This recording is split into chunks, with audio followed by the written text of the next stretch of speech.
see Mr. Drysdale. Letter to Mrs. Radner Fenwick. In reply to yours of the 10th, seeking capital for your contemplated housing development. Mrs. Fenwick is seeking capital with her millions? Well, she's too smart a businesswoman to take the whole risk herself.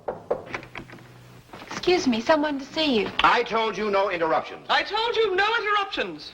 Sorry, Mr. Clampett, no interruptions. Clampett! Well, come in, come in. Well, I don't want to be no bother. Oh, it's always a pleasure to see you, Mr. Clampett. Coffee for Mr. Clampett. Coffee with Mr. Clampett. You help. Well, now, don't make no fuss over me. Oh, it's my privilege to make a fuss over you, Mr. Clampett.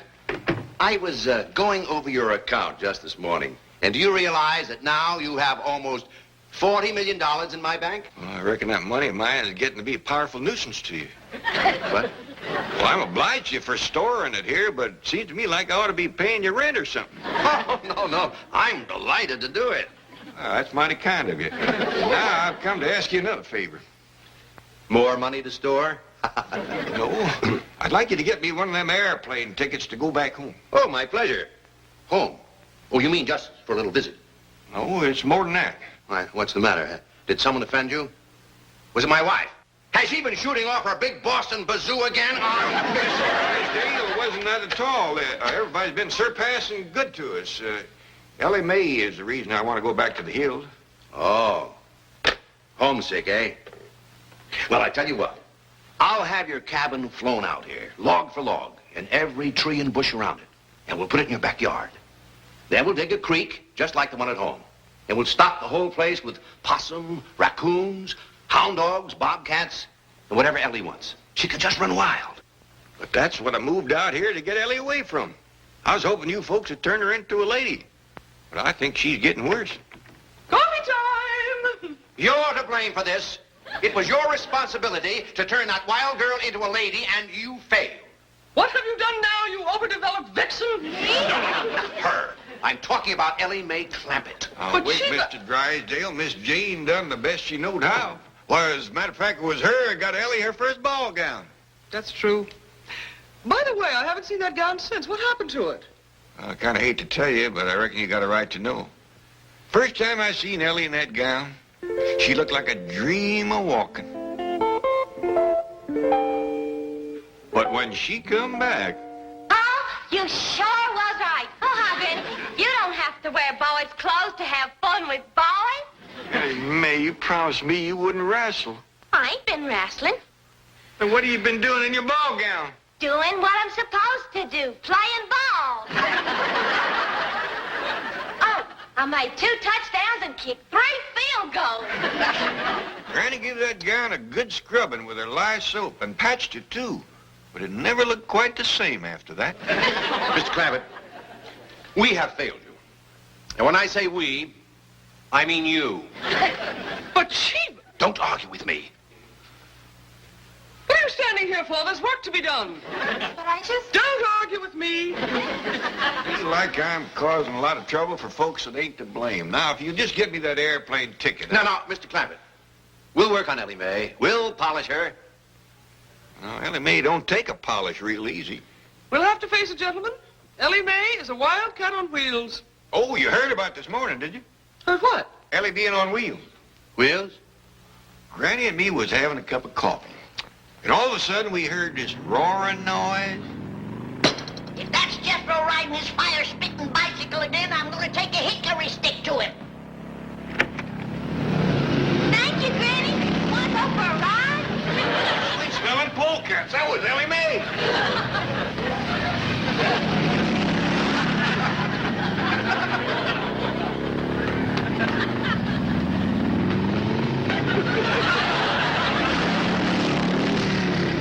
Shut that door, Jed. I'll cut through this way and snatch her off that contraption and paddle her reach in.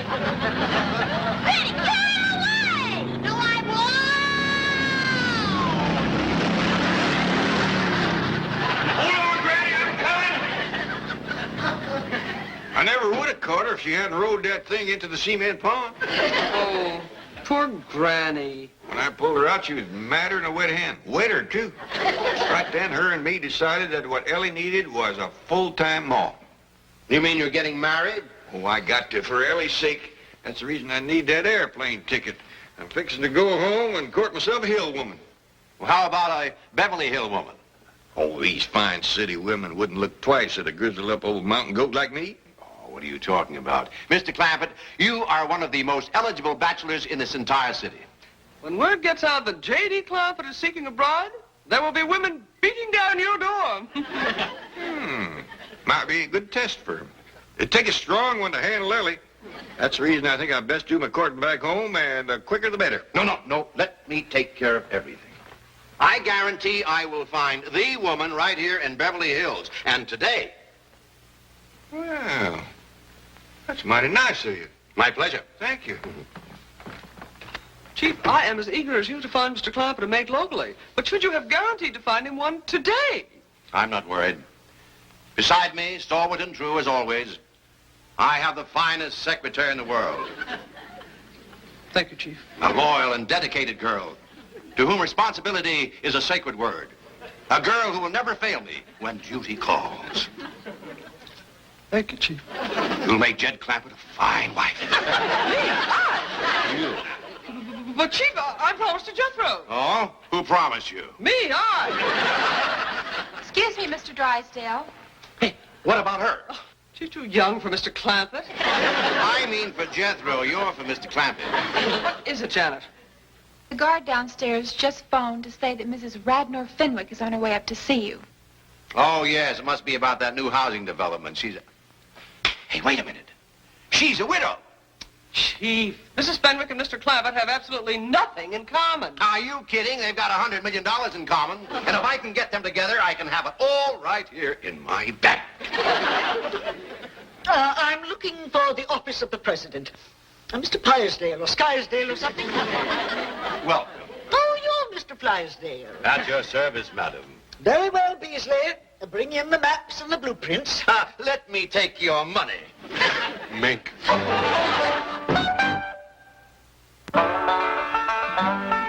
Granny, can I ask you a favor? What is it? Next time you ride my sickle, will you please not leave it at the bottom of the cement pond?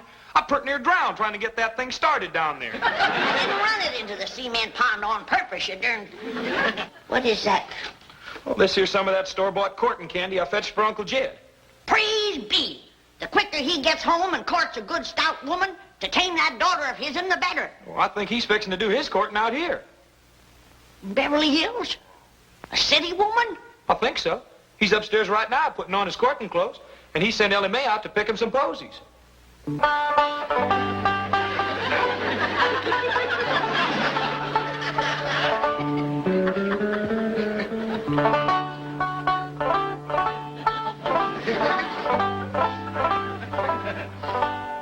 Howdy do, ma'am. My name is Jed Clampett, and Mr. Drysdale, my neighbor, says you're prime for a little courting. I brung the guitar, and if we can sit in your porch swing out yonder, I'll take a crack at serenading you. Excuse me, ma'am. I ain't done no active serenading and courting in nigh on to 20 years.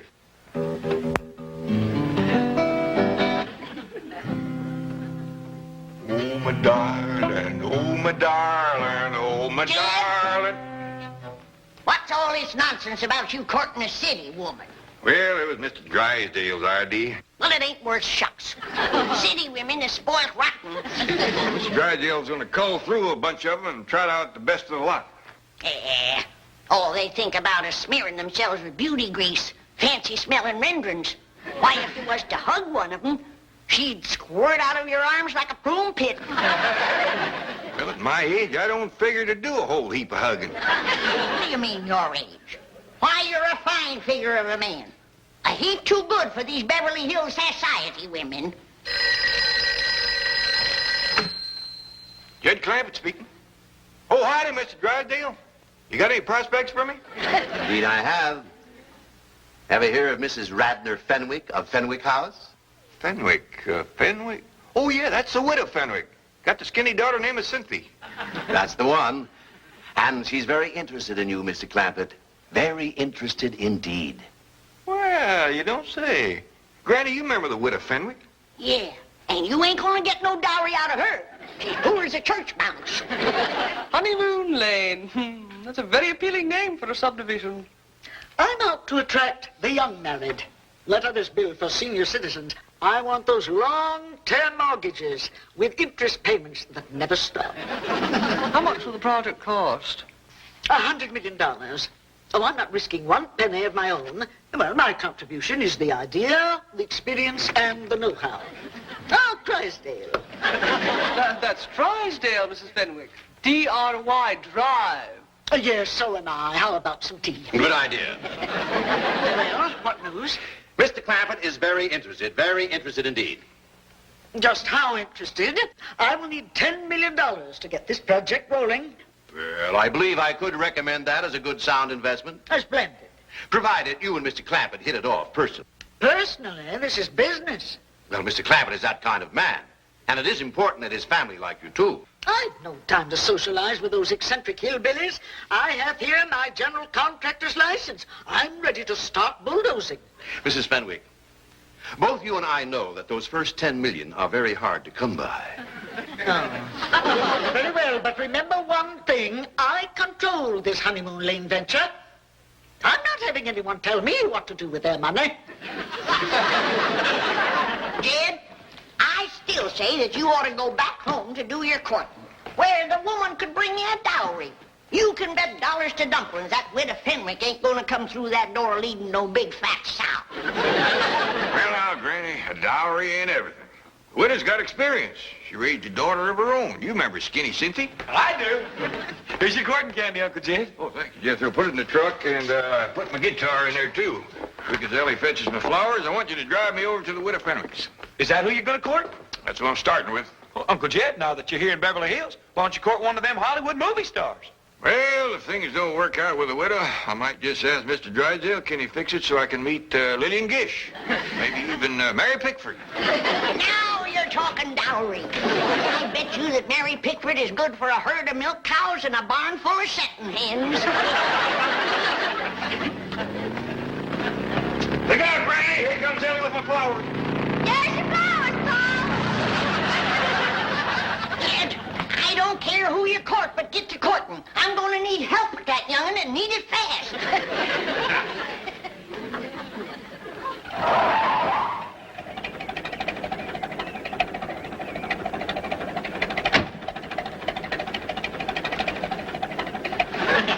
How come you're wearing that? I want my courting derby to blow off and get dented. Quick as we get to the widow's house, I'll change back. Drive on.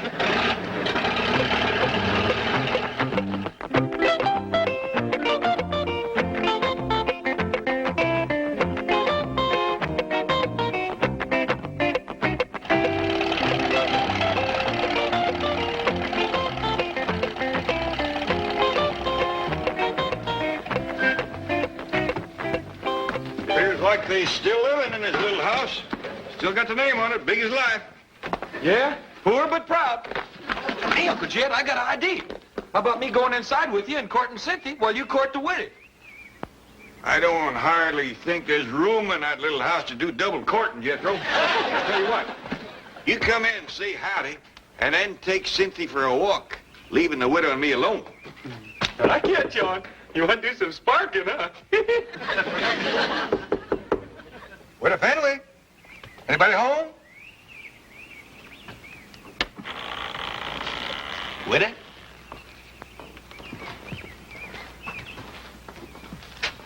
Don't appear to be nobody home. Well, hot diggity dog. Now you and me can eat the candy. Get out of there. Come on, let's go.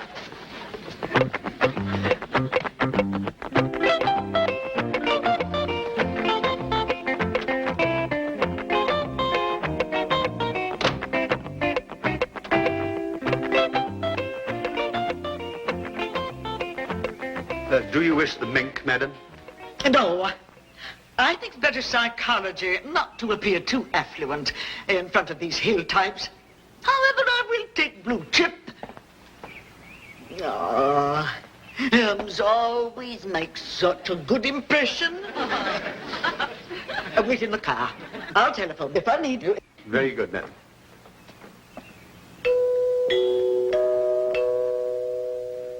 By dingies, it's coming out of the ceiling and the walls and every place. Somebody always comes to the door when that music plays. I reckon that's what brings them in. They hear it playing out on the street. Want me to go see who it is? I'll do it. You get that contraption out of here.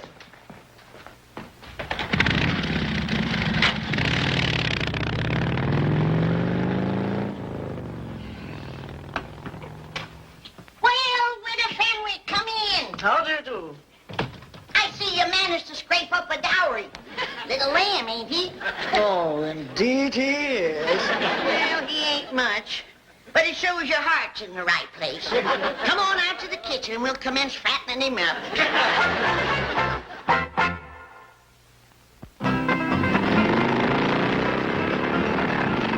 Hey, Elly May! You bring my sickle back here! Now, quieten down, Jethro. Looks like we got company.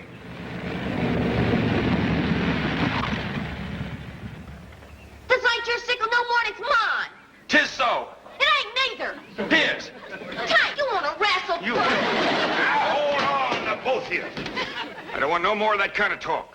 Jethro, you put that sickle in the shed and get this truck out of the way. Yes, sir. Elly May, I want a word with you. Yes, sir, Paul.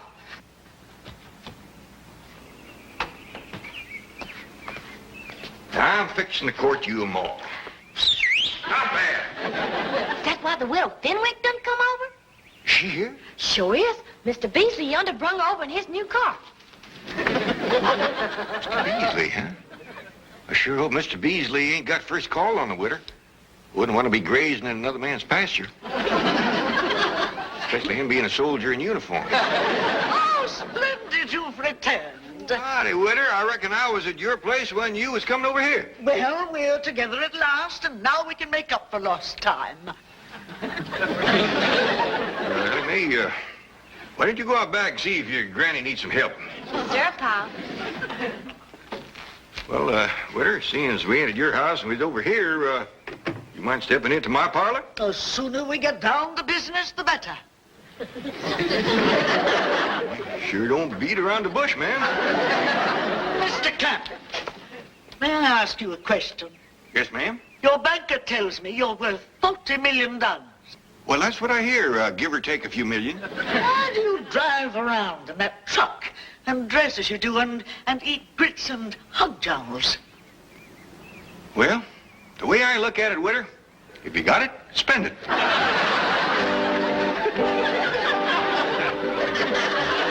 All right. Thank you.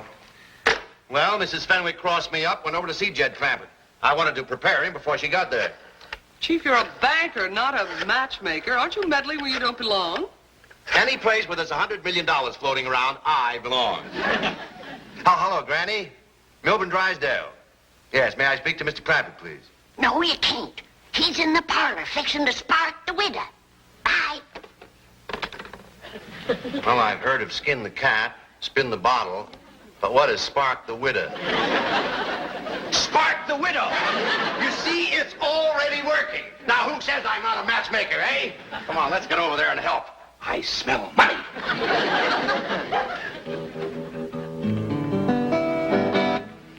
Now, Mr. Clampett, what are you doing? Can't we get to my proposal? well, ma'am, I kind of like to tune up, sing you a song or two first, kind of get you in the mood. I'm in the mood. Sorry, but I ain't. When I go to court, I always like to build up to it gradual. But you're not going to court. I ain't? No, there's no need for that. Once we reach an agreement, my lawyer can handle everything. Don't that kind of take the fun out of it? Mr. Clampett, I am not in this for fun. Now, look, I'll put my cards right on the table. You are the man I would like to have come with me into Honeymoon Lane.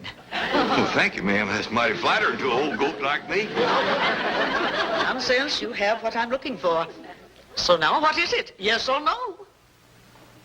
Well, you kind of got me pushed into a corner, Witter. I thought I was going to be the one to do the asking, not the answering. Well, ask away. I have nothing to hide. But what are you in doubt about? Your banker likes what I have to offer. Dun & Bradstreet have given me their highest rating. And the city engineer has approved my construction. Ma'am, I ain't doubting them, but them's things a man kind of likes to find out for himself. Clampett, I'm sorry to rush you, but time is money to me. There are several very wealthy men in this town that would jump at my proposal like that. But I like you. Now, I have the license, and I have the heavy equipment. Yeah, I reckon you do. All right, then. If you'll just answer yes, we can get started on Honeymoon Lane today. Now, what do you say?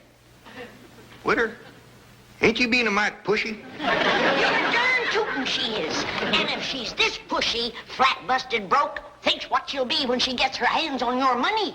Did I hear you use the term broke in referring to me? I did. You might be as proud as a peacock, but you're as poor as Job's turkey, and you know it. My dear, quaint little woman, I am Mrs. Radnor Fenwick of Fenwick House. That home alone cost me $3 million. For that little place?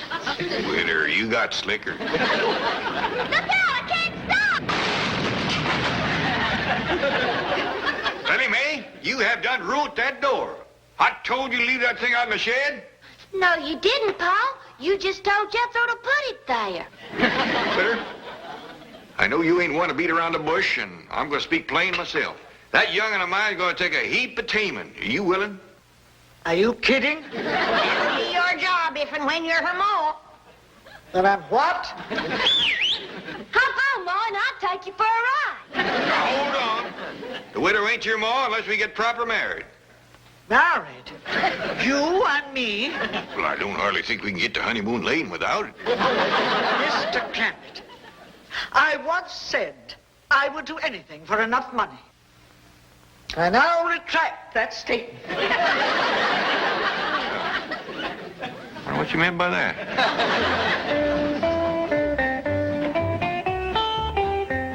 Mrs. Fenwick is still here. That's a good sign. She and Jed must be hitting it off. Ah, Mrs. Fenwick. Out of my way, dry pail. Did something go wrong? Everything. That hillbilly untouchable wants to marry me. Me! You can't blame him, Mrs. Fenwick. You're a ravishingly beautiful, devastatingly seductive woman. You are intoxicated. Just a minute, Widow Fenwick.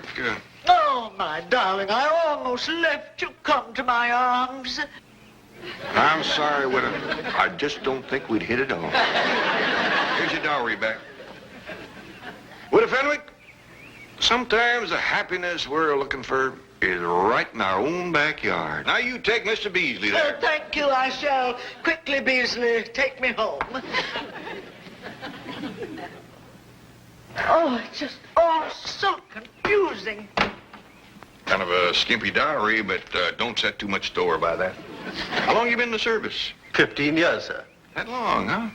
Well, maybe now with a good woman behind you, you'll soon have some stripes on them sleeves. World